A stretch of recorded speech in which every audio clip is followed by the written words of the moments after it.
मेरे सपनों की रानी कब आएगी तू, आई रुत मस्तानी कब आएगी तू। इस गाने ने एक साथ दो कलाकारों की दुनिया बदल कर रख दी थी। बीती जाए जिंदगानी कब आएगी तू, चलिया तू चलिया। गीत संगीत की एक ऐसी जोड़ी जिसने आगे चलकर तहलका मचा दिया, उसकी शुरुआत इसी गाने से हुई थी। मेरे सपनों की रानी कब आएगी तू, आई रुत मस्तानी कब आएगी तू। इस गाने ने एक सुदूरवर्ती हिल स्टेशन के टूरिज्म का फीका पड़ा रास्ता ऐसा खोला कि उस डेस्टिनेशन की किस्मत जाग उठी। बीती जाए जिंदगानी कब आएगी तू, चलिया तू चलिया। इस गाने में जिस ट्रेन को फिल्माया गया है वो इतना मशहूर हुआ कि आगे चलकर यूनेस्को ने उसे विश्व धरोहर घोषित किया। लेकिन क्या आप जानते हैं कि इस गाने में कई सीन इस ट्रेन की स्टूडियो में तैयार की गई नकल पर शूट किए गए थे? क्या आप यकीन कर सकते हैं कि ट्रेन की खिड़की पर इठलाती हुई ये अदाकारा इस गाने की पूरी शूटिंग के दौरान कभी इस ट्रेन पर सवार ही नहीं हुई? और क्या आप मानेंगे कि जिस गायक ने इस गाने को आसमान की बुलंदियों पर पहुंचा दिया, उन्हें एक सब्स्टिट्यूट के रूप में उतारा गया था? जानेंगे और भी बहुत कुछ, बस बने रहिए हमारे साथ। दोस्तों, आप देख रहे हैं ड्रामा सीरीज इंडियन और मैं हूं आपका दोस्त विजय पांडे। मेरे सपनों की रानी कब आएगी तू, आई रुत मस्तानी कब आएगी तू। ये कालजयी गीत है फिल्म आराधना का, जिसने 60 के दशक के आखिर में वो धूम मचाई कि युवा दिलों का हार्ट थ्रोब बन गया। बीती जाए जिंदगानी कब आएगी तू, चलिया तू चलिया। इस गाने की शुरुआत में माउथ ऑर्गन और ट्रेन की सीटी का मिला जुला सिग्नेचर ट्यून जैसे ही रेडियो या रिकॉर्ड प्लेयर पर अपने दस्तक देता था, युवा दिल झूम उठते थे।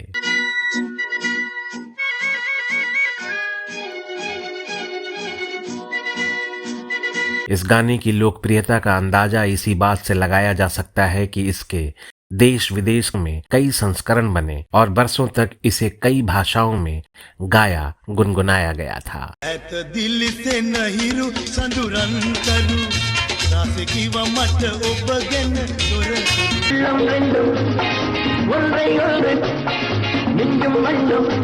అందాలు కనువిందు చేస్తుంటే ఎదలోన పులకింత రాదా। इस गाने ने फिल्म को हिट कराने में खासी महत्वपूर्ण भूमिका निभाई थी। किशोर कुमार को फिल्मों में सुपरहिट बनाने में इस गाने का बहुत बड़ा योगदान था। हिंदी के अलावा इसके बंगाली संस्करण को भी उन्होंने ही अपनी आवाज दी थी। मोर স্বপ্নেরই সাথী তুমি কাছে এসো, আজ ঋতু ফাল্গুনে তবু দূরে থাকো। लेकिन वास्तव में यह गाना उस दौर के सबसे लोकप्रिय मेल सिंगर यानी मोहम्मद रफ़ी की आवाज में रिकॉर्ड होने वाला था। फिल्म आराधना के 2 गाने रफ़ी साहब ने भी गाए थे, लेकिन उसके बाद वो शो के सिलसिले में लंबे विदेश दौरे पे चले गए थे। जब फिल्म निर्माता निर्देशक शक्ति सामंता ने संगीतकार SD बर्मन साहब से अपनी चिंता बताई तो उन्होंने एक रास्ता सुझाया। सचिंदा ने बचे हुए गानों में किशोर कुमार साहब को उतारने की बात कही। इन बचे हुए गानों में ही ये गाना भी था। प्यार की गलियां, बागों की गलियां। फिल्म के बंगाली वर्जन पर भी साथ ही साथ काम चल रहा था और खास बात ये रही कि जिन गानों को रफ़ी साहब ने हिंदी में गा रखा था उन्हें बंगाली में किशोर दा की आवाज में गवाया गया। गुनगुना रहे हैं भंवर, खिल रही है कली कली कली कली। गुंजने दोले जे भ्रमर, सुर तोले जे उड़े उड़े घूरे घूरे, सुरे सुरे। बागों में बहार है, कलियों पे नेका माधवी फुटेछे ओई, तारा सब उठेछे। अब वापस लौटते हैं इस गाने पर, जिसे किशोर दा के साथ साथ राजेश खन्ना के लिए भी गेम चेंजर माना जाता है। प्यार की गलियां, बागों की कलियां, सब रंग रलियां पूछ रही हैं। दार्जिलिंग की टॉय ट्रेन और विलेज की खुली जीप के मेल का यह सीक्वेंस सोचा था फिल्म के सिनेमेटोग्राफर आलोके दास गुप्ता ने। गीत पनघट पे किस दिन गाएगी तू, मेरे सपनों की रानी कब आएगी तू। ये वही आलोके दास गुप्ता थे जिन्होंने दिलीप कुमार की फिल्म दीदार से बतौर असिस्टेंट फोटोग्राफर अपना करियर शुरू किया था और बतौर मुख्य सिनेमेटोग्राफर चलती का नाम गाड़ी, जालसाज और अभिलाषा समेत करीब आधा दर्जन फिल्मों में अपना हुनर दिखा चुके थे। दरअसल दार्जिलिंग हिमालयन रेलवे महज 2 फुट चौड़ी रेलवे लाइन पर चलती है। ये ट्रेन जलपाईगुड़ी से दार्जिलिंग तक 88 किलोमीटर का रास्ता तय करती है और इसे 1879 से 1881 के बीच अंग्रेजों ने बनवाया था। उस समय दार्जिलिंग अंग्रेजों के लिए छुट्टी मनाने का एक बहुत अच्छा स्थान हुआ करता था। आजादी के बाद भारत सरकार ने इसे अंग्रेजों से खरीद लिया था। बतासिया लूप को इस टॉय ट्रेन राइड का सबसे खास आकर्षण कहा जाता है। सन 1919 में बना यह लूप घूम के थोड़े नीचे है। यहाँ गोरखा सिपाहियों के लिए मेमोरियल भी बनाया गया है जिन्होंने भारतीय सेना के लिए अपनी जान की बाजी लगा दी थी। इस लूप की सबसे खास बात यह है कि इसमें ट्रेन सड़क मार्ग के साथ साथ चलती है। कई जगह तो सड़क और रेल मार्ग एक दूसरे को काटते भी हैं, लेकिन यहाँ ट्रेन और गाड़ियों की रफ्तार इतनी धीमी रहती है कि इनके बीच कभी टक्कर नहीं हुई। इस ट्रेन पर 2 साल पहले सन 1967 में रिलीज हुई फिल्म हमराज के एक गाने की शूटिंग हुई थी, कलाकार राजकुमार और विम्मी पर। नीले गगन के तले धरती का प्यार पले। ये गाना भी खासा लोकप्रिय हुआ था। आलोके दास गुप्ता इस ट्रेन को खुली जीप से जोड़कर एक नया रूप देना चाहते थे, लेकिन मुश्किलें कम न थीं। जब आउटडोर शूट की तारीख तय की गई तो शूटिंग की परमिशन आदि में जो समय लगा, उसके बाद शर्मिला टैगोर के पास डेट्स उपलब्ध नहीं थे। राजेश खन्ना और सुजीत कुमार तो दार्जिलिंग पहुंच गए, लेकिन शर्मिला टैगोर ने आने से इनकार कर दिया। उन दिनों शर्मिला और नवाब मसूर अली पटौदी का इश्क भी जोरों पर था और उन्हें जो भी समय मिलता था दोनों साथ बिताना चाहते थे। गौरतलब है कि शर्मिला और मंसूर की शादी भी साल 1969 में हुई थी। जब आराधना फिल्म की शूटिंग हो रही थी तब शर्मिला टैगोर तो एक नामी एक्ट्रेस बन चुकी थीं, लेकिन राजेश खन्ना उतने बड़े कलाकार नहीं बने थे। इस फिल्म में राजेश खन्ना पिता और पुत्र दोनों की भूमिका में यानी डबल रोल में है। इस गाने में पिता राजेश खन्ना को दिखाया गया है। तय हुआ कि राजेश खन्ना और सुजीत कुमार बिना हीरोइन के ही ये गाना शूट करेंगे। दोनों ने ट्रेन को देखते हुए इतनी लाजवाब एक्टिंग की कि दर्शक भी धोखा खा गए। फूल सी खिल के पास आ दिल के। फिल्म में दोनों एयरफोर्स में पायलट बने हैं। सुजीत कुमार ट्रेन के इर्द गिर्द मंडराते हुए खुली लेफ्ट हैंड ड्राइव जीप को चला रहे हैं, जबकि उसी जीप पर सवार राजेश खन्ना हीरोइन को रिझाते हुए गाना गा रहे हैं। दूर से मिलके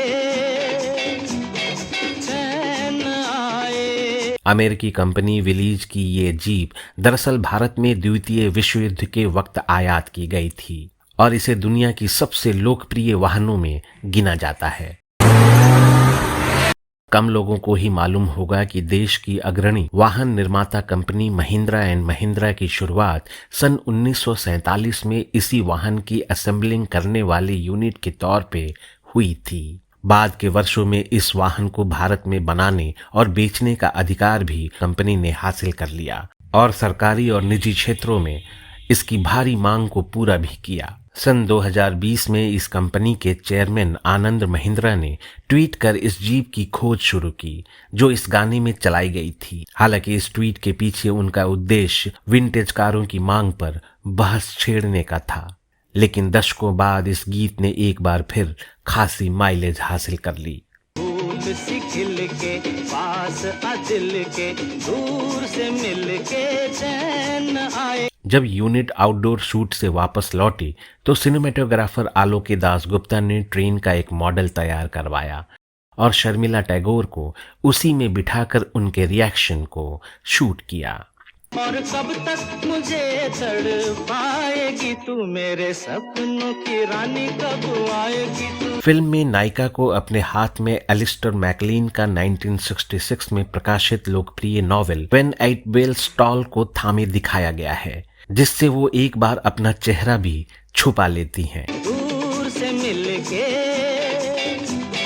चैन आए। एक दिलचस्प बात यह है कि कहानी के मुताबिक शर्मिला टैगोर 1968-69 में दिखाए गए नायक राजेश खन्ना के पिता की नायिका हैं और उनका काल कम से कम 20-22 साल पहले यानी 1946 से 48 के बीच का होगा, जबकि उस वक्त तो एलिस्टर मैकलीन ने उपन्यास लिखना भी शुरू नहीं किया था। अच्छी बात यह रही कि ज्यादातर दर्शकों को इस लेखक और इस नॉवेल के बारे में कोई जानकारी नहीं थी और उन्होंने इतनी बारीकी से इस मसले पर ध्यान भी नहीं दिया। आराधना ही वो फिल्म थी जिसे आनंद बख्शी साहब और SD बर्मन दादा की जोड़ी की शुरुआत हुई। इस सुपरहिट जोड़ी ने आगे भी 1 दर्जन से अधिक फिल्मों में कई शानदार नगमे दिए। आनंद बख्शी और सचिन देव बर्मन दोनों ही इस गाने से खासा लगाव रखते थे। फिल्म आराधना के सुपरहिट होते ही राजेश खन्ना और किशोर कुमार दोनों ही एक नई ऊंचाई पर पहुंच गए थे, जिस पर उन्होंने कई कीर्तिमान स्थापित किए। कुल मिलाकर ये एक शानदार गीत था, लेकिन लोकप्रियता की नई ऊंचाइयां छूने के बावजूद कोई पुरस्कार नहीं जीत पाया। उस साल इसी फिल्म में किशोर कुमार के ही गाए एक दूसरे गाने रूप तेरा मस्ताना को वर्ष के बेस्ट सॉन्ग का फिल्म फेयर अवार्ड मिला था। रूप तेरा मस्ताना, प्यार मेरा दीवाना, भूल कोई हमसे ना। हालांकि मेरे सपनों की रानी वो गाना था जो अवार्ड भले ही ना हासिल कर पाया हो, लेकिन हर संगीत प्रेमी की जुबान पर कई दशकों से कायम है। ये गाना इतना लोकप्रिय हुआ कि अगले कुछ वर्षों में दार्जिलिंग जाने वाले पर्यटकों की भरमार लग गई। आने वाले कई वर्षों तक इस ट्रेन को मेरे सपनों की रानी गाने के नाम से ही जाना जाता था। वर्ष 1999 में यूनेस्को ने इस टॉय ट्रेन को विश्व धरोहर घोषित कर दिया। बाद में भी इस ट्रेन पर कई फिल्मों की शूटिंग हुई, जिनमें बर्फी, परिणीता और राजू बन गया जेंटलमैन आदि प्रमुख हैं। वर्ष 2021 में जब प्रधानमंत्री नरेंद्र मोदी पश्चिम बंगाल विधानसभा चुनाव प्रचार में सिलीगुड़ी पहुंचे तो उन्होंने भी इस टॉय ट्रेन और इस गाने का खास तौर पे जिक्र किया था। तो दोस्तों, आपको ये वीडियो कैसा लगा हमें कमेंट बॉक्स में जरूर बताइएगा। अगर आप फिल्मों, गीतों और उनसे जुड़ी कहानियों को एक अलग अंदाज में सुनना चाहते हैं तो एक और चैनल उपलब्ध है जिसका नाम है गोल्डन मोमेंट्स। इस चैनल का लिंक डिस्क्रिप्शन बॉक्स में है, जिस पर क्लिक करके आप मुझसे मिल सकते हैं और मेरे वीडियोस देख सकते हैं। अब दीजिए अपने होस्ट और दोस्त विजय पांडे को विदा। नमस्कार।